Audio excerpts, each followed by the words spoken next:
Meus irmãos, a paz do Senhor, nós vamos hoje começar o capítulo 4 do nosso livro, falando do relacionamento dos pais e os filhos. Este deve ser norteado pela palavra de Deus. Entendemos esta compreensão de pais que servem a Deus, que têm temor a Deus, e filhos que também têm temor a Deus. Embora a nossa realidade hoje, em muitos lares, sejam que os pais muitas das vezes servem a Deus e os filhos não, ou os filhos, como alguns conhecem, em casos particulares, servem a Deus e os pais não. E o que fazer, como fazer e quando fazer esse princípio de obediência, aplicá-lo na nossa vida. É interessante que Paulo escreve aos irmãos e tem na apostila dos irmãos, no livro, e Paulo recomenda ser obediente no Senhor. Então, há coisas, há formas e maneiras erradas, contrárias aos princípios da palavra de Deus, ao Senhor, que ferem o nosso relacionamento a Deus, e que às vezes os pais não cristãos querem fazer com que seus filhos, por exemplo, a ingerir bebida alcoólica, a vícios, que nós sabemos que são pecados, e querem que os filhos façam, cumpram. Não é correto, não é certo. Então, nós devemos obedecer no Senhor, tá? Então é importante que esses filhos eles estejam na presença de Deus, porque os filhos são bênçãos, bênçãos de Deus. Eles não são desprezo, não são desgosto. Ah, pastor, mas eu não planejei esse filho. Mas a Bíblia nos orienta, nos fornece aqui que Deus tem plano para os seus filhos, para os seus servos, né? E os pais devem crescer junto com os seus filhos. O pai não pode estar distante. Eu peguei aqui como base um livro, Quando Filhos Bons Fazem Escolhas Ruins, editado pela CPAD. E esse livro, ele nos dá algumas direções muito interessantes. Por exemplo, em relacionamento dos pais e dos filhos. Às vezes o filho está enxergando o pai e a mãe e não tem harmonia entre o pai e a mãe. E isso daqui vai refletir na vida desse filho e vai trazer alguns transtornos. Vai trazer alguns transtornos. Mas o filho, muitas das vezes, no relacionamento também ao pai e à mãe, nós temos algumas tolices, algumas coisas que são insensatez daqueles que têm uma tendência a um ciclo vicioso, a um pecado e maltratam os pais. Mas o princípio bíblico para os cristãos é: filhos, honrem, respeitem, obedeçam os vossos pais no Senhor. Então, nós precisamos enaltecer isso daqui, é honrar, independente das circunstâncias, se o pai tem dinheiro, se o pai não tem, se o pai pode dar um bem, se a mãe pode conceder um bem ao filho ou não. O princípio da obediência é válido em todas as circunstâncias, né? Desde que seja os princípios da palavra de Deus, todos eles harmonizados, concretizados no que se está pedindo. Os filhos tolos são egocêntricos e resistem à correção.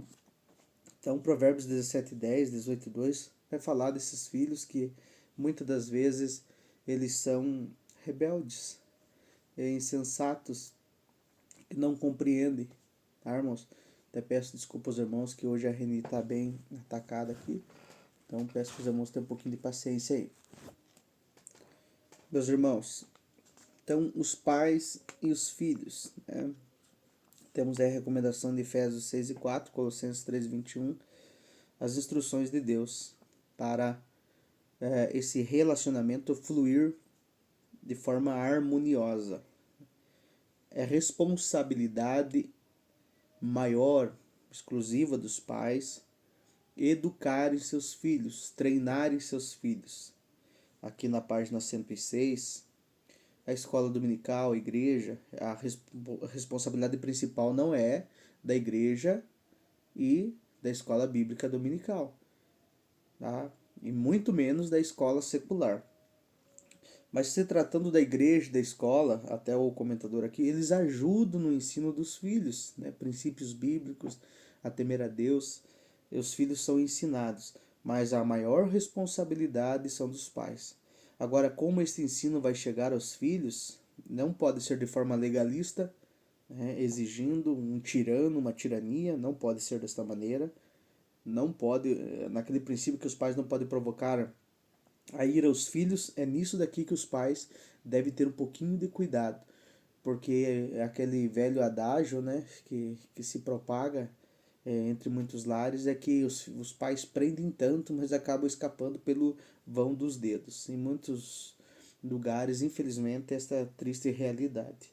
A criação dos filhos, o pai também não deve ter favoritismo, a gente já mencionou nos vídeos da aula passada, de ter alguém na família, este filho é mais inteligente, esse filho é mais especial para mim, é porque este filho ele sofreu tanto, né? Ele sofre muito e eu dou uma atenção mais para ele. Isso é um erro, irmãos, tá? O amor ele é dado de igual a todos, tá?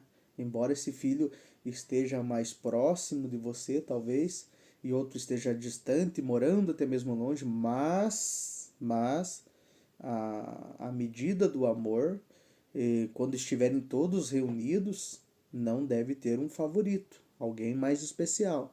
Por exemplo, um erro que os pais cometem. Para alguns, eles abençoam mais, né? Entre aspas, aí. A outros, eles abençoam menos. Não se pode, na criação dos filhos, fazer isso, né? De maneira alguma. A educação de filhos. Antes, irmãos, 1 Timóteo capítulo 5 tem uma referência, e eu gosto muito disso daqui, tem uma prescrição bíblica para nós aqui, para todos nós, que se o pai, veja, 1 Timóteo 5:8. Ora, se alguém não tem cuidado dos seus, especialmente dos da própria casa, tem negado a fé e é pior do que o descrente. Estou usando aqui ao meio da revista e atualizada. Então, nós temos um compromisso, nós temos um ministério, nós temos algo que Deus nos deu, que é dentro de casa.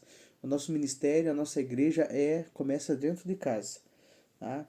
Então, a educação, o pai não pode falhar na educação, no treinamento, na instrução em relação aos filhos.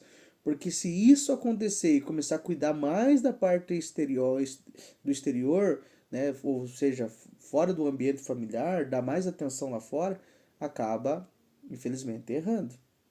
Então nós temos como prioridade, primeiramente, Deus, Deus, né?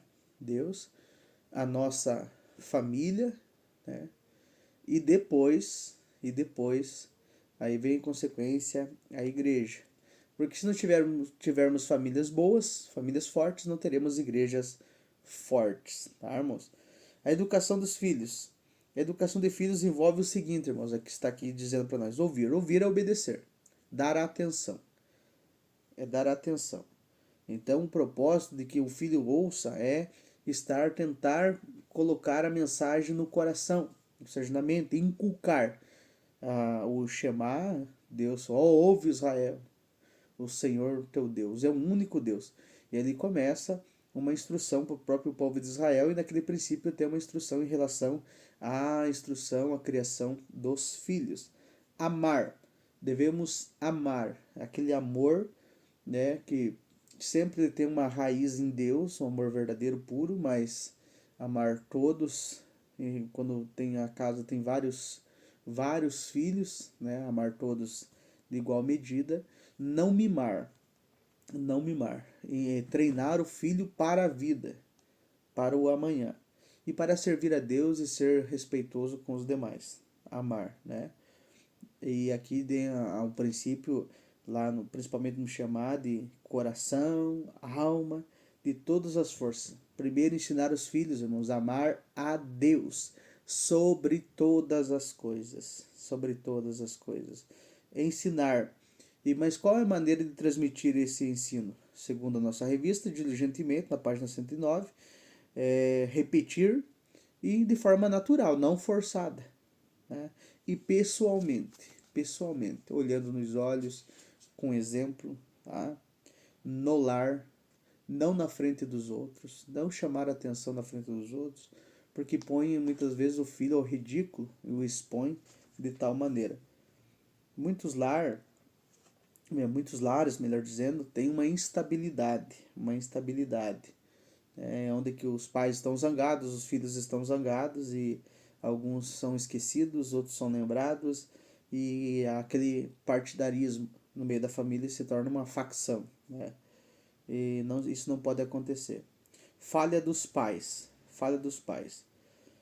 Quando os filhos são rejeitados de uma forma abertamente ou excessivamente criticados, punidos, sem correspondência com a realidade,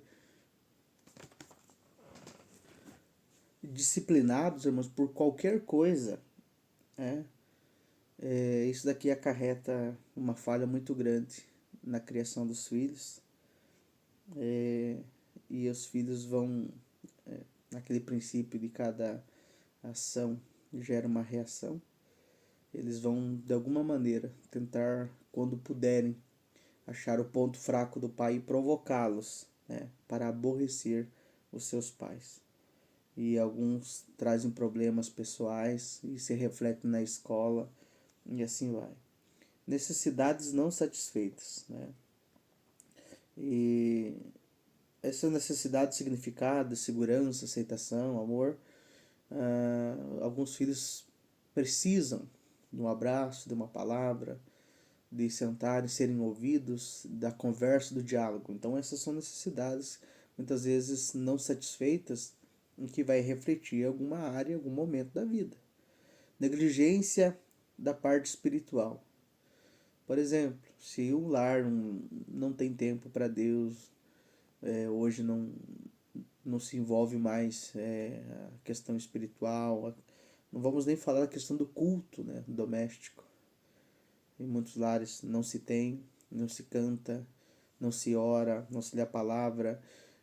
Hoje temos acesso às mídias aí, não se vê algo com a família em relação a, por exemplo, a filmes bíblicos, que tenham mensagem, de forma de instruir também, de ensinar, colocar algo de positivo na vida dos filhos. Essa ausência da educação bíblica. Algumas crianças, elas conhecem de todos os personagens, mas da Bíblia elas não conhecem nenhum personagem. Conhece o Batman, conhece o Homem-Aranha, mas na questão bíblica é muito precária. Então, infelizmente, são deficiências que devem ser sanadas espiritualmente. Do outro lado, um lar que se tem de forma natural, né, não imposta, os filhos têm temor de Deus, têm compromisso com Deus e querem viver na dependência do Senhor. E tem tantas outras influências aí que é possível dentro do lar.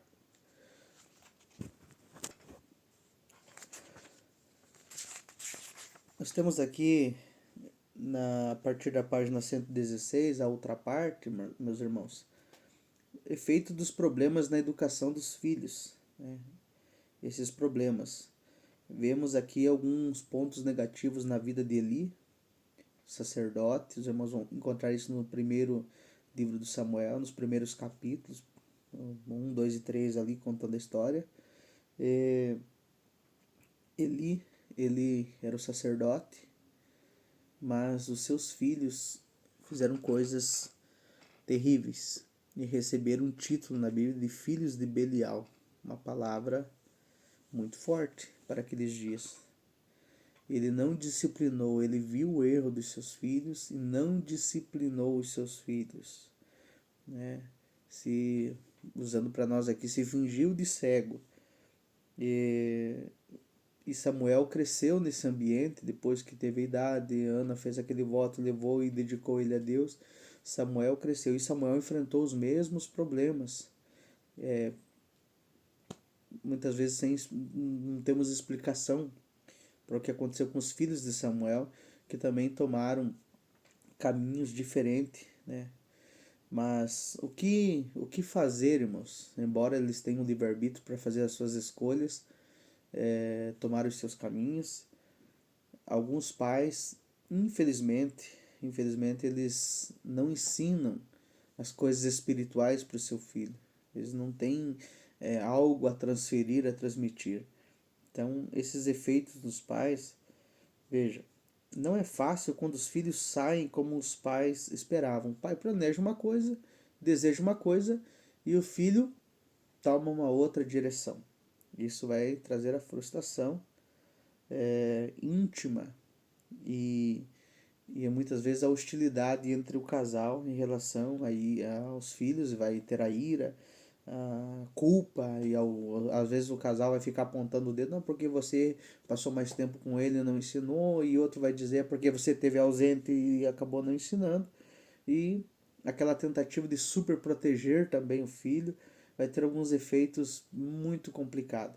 O que acontece, irmãos, em relação aos filhos? Muitos de nós, eu peguei um pouquinho ainda, veio de uma dificuldade muito grande, pobreza e dificuldade. Algumas pessoas, e isso eu já ouvi de fato, já até comentaram comigo, que alguns pais, não, eu sofri muito, eu não quero que o meu filho sofra. Aí tudo que o filho pede, ele dá. Tudo que o filho pede, ele dá. Outros pais, não, eu cresci sem pai, então o meu filho ele pode fazer o que quiser e eu não tive pai e agora eu quero ser o que meu filho seja livre, tenha a escolha dele, desde criança não ensina nada para o filho. E outros, né, olha, não tive mãe e a minha mãe, no lugar da minha mãe teve meu pai que me criou e é aquela pessoa dura, né, não quer nem expressar a lágrima, o choro, os sentimentos e acaba afetando de uma forma terrível. Então são efeitos e vai recair sobre quem? Sobre os filhos. Sobre os filhos. Alguns filhos terão acesso aos pais, outros nem tanto. Alguns filhos hoje só conseguem conversar com o pai via mídia, não conseguem olhar nos olhos. E aquelas questão de agressão, né? De abusos. Quantos filhos que crescem com abuso, infelizmente. É uma tragédia isso daqui. E a culpa. Daí o relacionamento entre os irmãos é difícil. Tudo isso pode ocorrer. E evitando, irmãos, os problemas na educação dos filhos, né? É ter um treinamento espiritual. Os pais serem exemplos. O lar, diz aqui, é a espinha dorsal da sociedade. E os lares cristãos estáveis são construídos conforme a orientação contida na palavra de Deus. Enriquecimento conjugal. O casal, eles vão se harmonizar, se associar para crescer juntos, né, para enfrentar os problemas. Porque se não fica transferindo, não, vamos encarar, vamos resolver juntos, as coisas vão dar estabilidade e segurança no lar. E estimular os filhos também a terem bons casamentos. Porque se um lar, os pais lá só estão brigando dentro da casa, isso o filho está olhando. Né? Pode estar quietinho, mas está enxergando o pai e a mãe, o que estão fazendo, e isso daqui, infelizmente, vai dar uma tragédia, ocorrer algo que o filho vai pegar tudo isso daqui e quando casar, vai. O que ele viu e ouviu dentro de casa, ele vai praticar. Treinamento dos pais, né? Os líderes cristãos têm condições de dar essa ajuda. Mostre. Os líderes cristãos têm condições de dar essa ajuda. Né? Recapitulando aqui. Mostrar aos pais onde obter informação positiva sobre a educação dos filhos. Então, o líder, o pastor da igreja, olhar uma circunstância, ele tem que dar uma direção, orientação. Às vezes o pai e a mãe estão perdidos lá. Os pais, melhor dizendo, estão perdidos. Então, o líder, ou seja, o pastor local, o líder do departamento que cuida, ele deve dar uma direção, uma orientação. E também alertar-os para a necessidade, melhor dizendo, alertos para a necessidade em que a criança tem de amor, disciplina, segurança, autoestima, aceitação e percepção da presença de Deus. E sempre apontar os perigos da superproteção, o excesso também. Não pode fazer tudo. Às vezes a criança está virando e o pai está ali olhando tudo. Está quebrando tudo e o pai está dizendo, não, é legal, isso é interessante. Tem que tomar nem um nem o outro. São os lados opostos. Nem ser muito preso e também não permitir demais. E encorajar, porque nós temos aqui o exemplo de Jesus. Jesus e as crianças. Veja, Jesus na sua infância, ele foi circuncidado ao 8º dia, conforme a lei, né? Interessante, irmãos, notar que no 8º dia Jesus foi circuncidado, que segundo alguns estudiosos dizem que no 8º dia era o único dia, que também era um mandamento, né, prescrito na lei lá, também era o único dia que não dava hemorragia na criança. Deus é perfeito, no 8º dia. E se o 8º dia caísse num sábado, deveria ser circuncidado, tá? Da mesma maneira. Mas com isso, a criança, ela ficava, veja aqui, 33 dias no caso de Jesus, após a circuncisão de Jesus, ele foi levado ao templo. Não foi no 8º dia, irmãos, no mesmo dia que aconteceu. Tá? Não façamos confusão aí.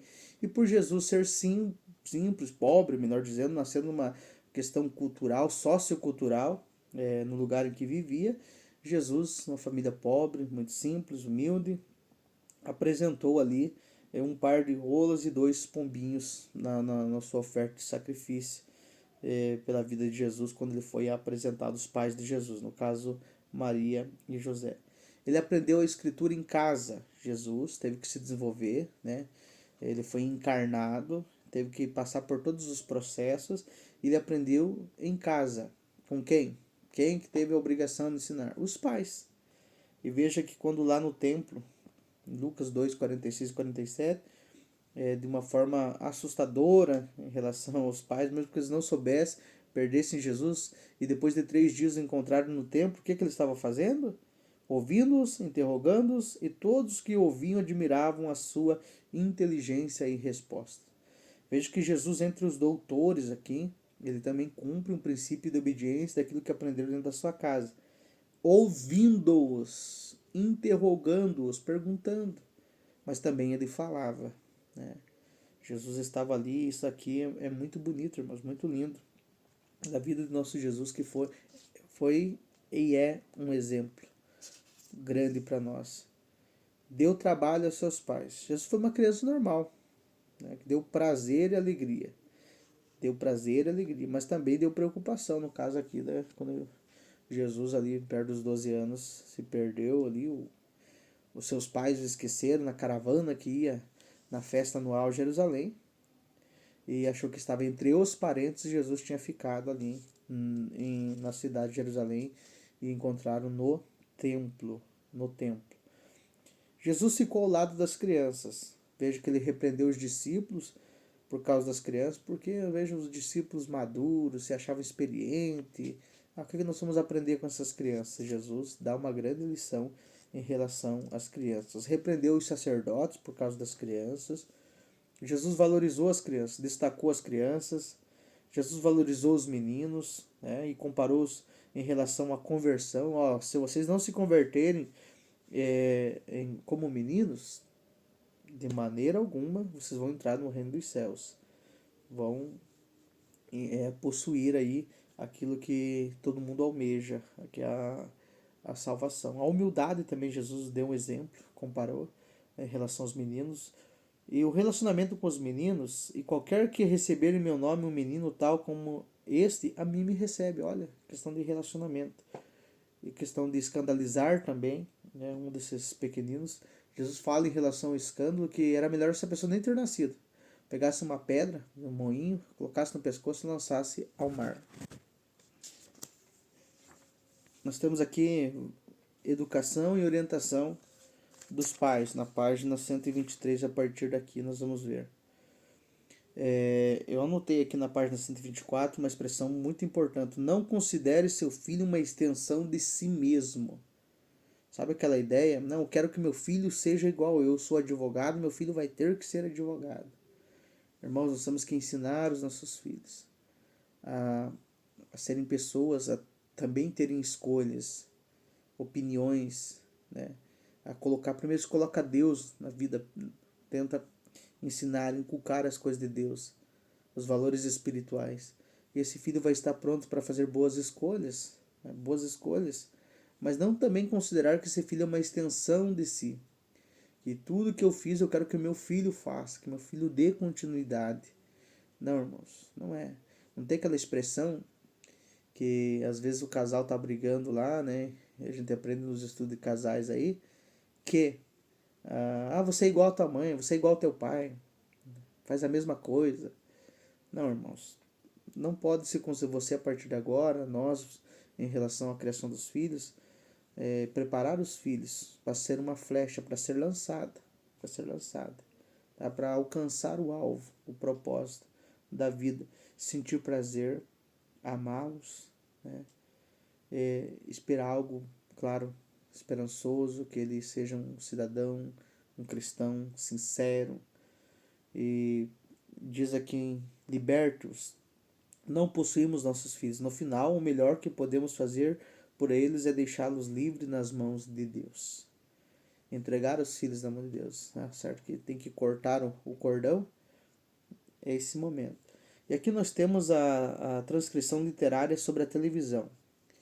É um pouquinho desusado isso daqui, irmãos, porque a televisão hoje, muitas pessoas, elas não têm a televisão como um parâmetro, como um vivido, mas o celular. Podemos pegar tudo isso daqui que os irmãos viram em relação ao finalzinho do livro, não deixar esta exposição sobrecarregada, quer sobre a televisão e hoje principalmente sobre o celular.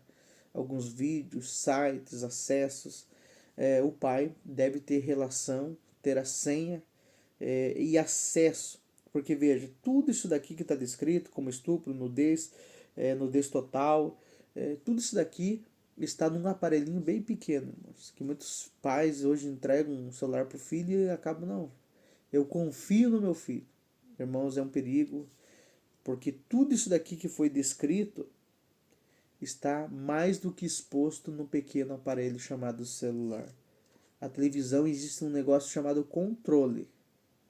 Ele você pode controlar. Aqui, irmãos, é um clique, um acesso e se abre possibilidades que podem afetar a vida, a mente, a criança pode ser afetada. Veja aqui em questões como brigas, facadas, tiros, em relação à exposição da nudez, tanto masculina como feminina. Isso daqui está escancarado, irmãos. Escancarado. O mundo perdeu o pudor. E a responsabilidade, enquanto os nossos filhos estiverem sobre a nossa tutela, principalmente no ambiente em que eles ainda estão crescendo, na fase da criança, adolescência, até pegar a juventude e saírem como flechas, né? É a nossa responsabilidade. Então fica aqui a nossa orientação, uma parte bem resumida do capítulo 4. E que Deus abençoe os irmãos em nome de Jesus.